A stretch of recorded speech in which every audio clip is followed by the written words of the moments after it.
We are so honored to have Dana Schutz with us here today, and it's my pleasure to introduce her. Dana's from Michigan. She attended the Cleveland Institute of Art, where she got a BFA, and then she moved to New York and enrolled at Columbia University to get her MFA. As everyone knows, she quickly became one of the most celebrated painters of her generation. And I thought, instead of giving you the normal bio info about the many museums and collections and shows and everything, I would just read you a couple short excerpts from articles about her work. Here's one. An art star before she was 30, Dana Schutz is well known for her 2005 work, The Presentation, a large-scale James Ensor-like painting of spectators at a surgery that's in the Museum of Modern Art's permanent collection. Her exuberant canvases depict grotesque, comic figures in acts of creativity or violence, and frequently begin from imaginative premises, as in her Self-Eaters or the Tourette's series.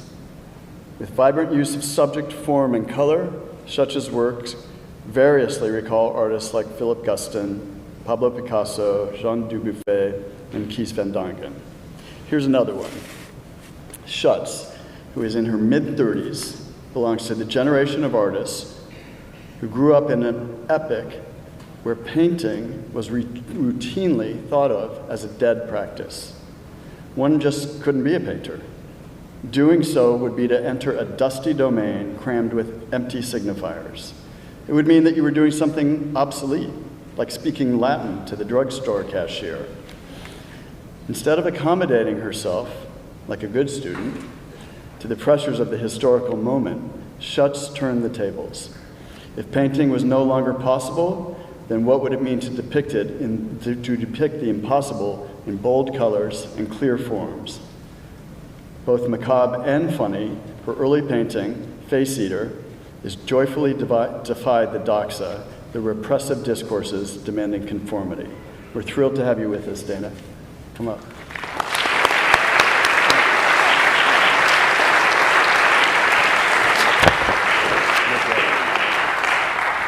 Thank you. Welcome and good afternoon, President David Krantz, Dean Peter Drake, honored guests, parents, faculty, staff, and especially the class of 2016. I am honored to be here speaking to you on this mild and sunny afternoon. A big applause for the graduates.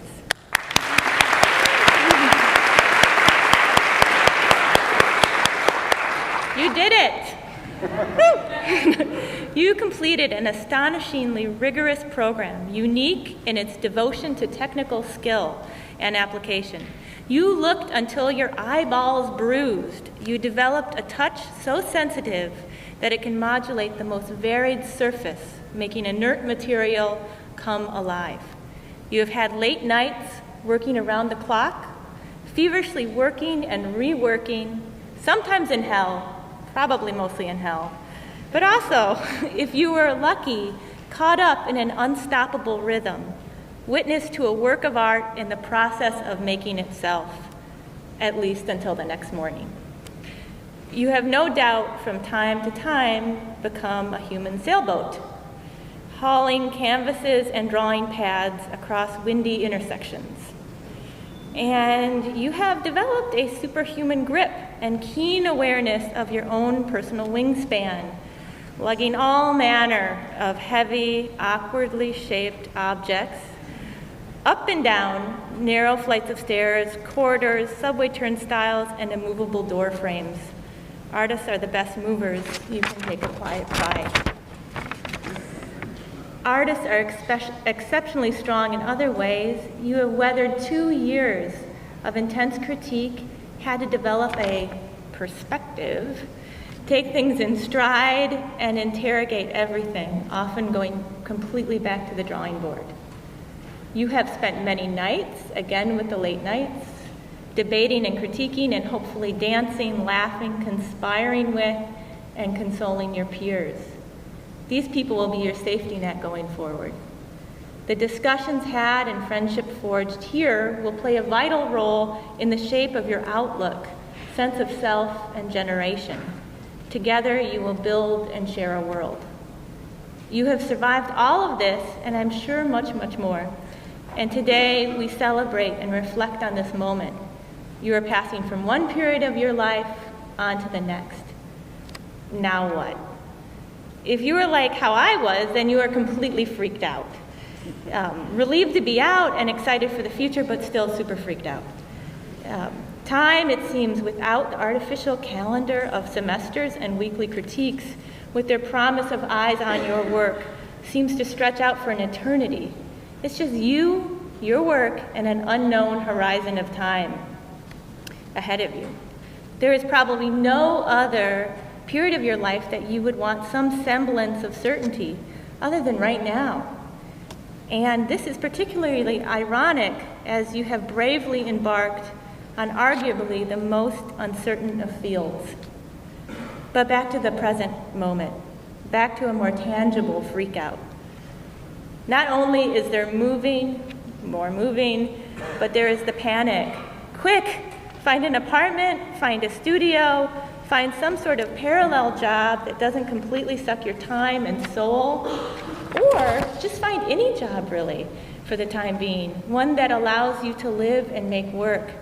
For me, honest to God, I thought I'd make an excellent tour guide, like the person talking on those double-decker bus tours of New York.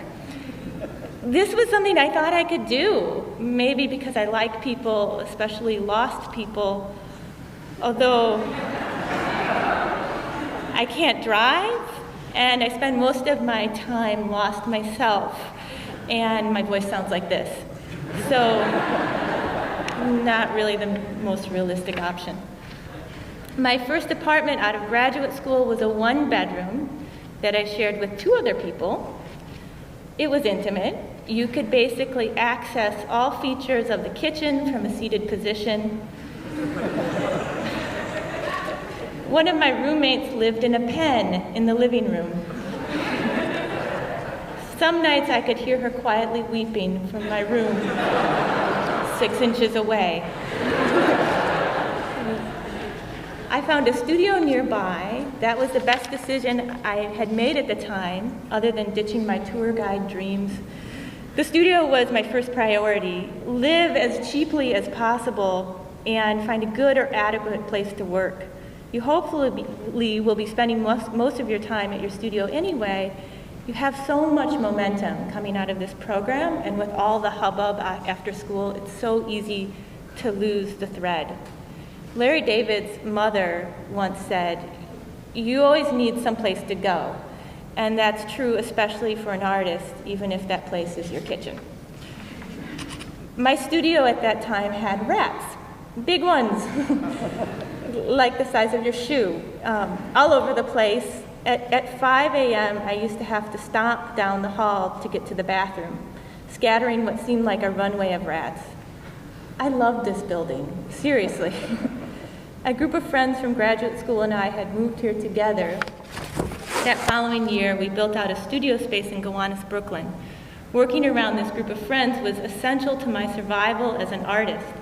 They provided a primary audience, an honest opinion, as well as hallway debate and discussion, humor, and free therapy. On a practical level, we shared tips, gossip, and could easily direct visitors to each other's studio. It's really helpful. You build the art world with your friends. Show with your own generation. There is more power in building something yourself than trying to fit into some scene that's already been established. Paint what you would like to see painted. Don't paint for an audience. It's too general and weird. Paint for yourself and a shifting cast of friends in your head. Define your experience, define yourself, not by your successes, but how you survive the most difficult times. Alice Neal, the painter, once said, "The more experience you have, the better it is, unless it kills you." And then you know you've gone too far.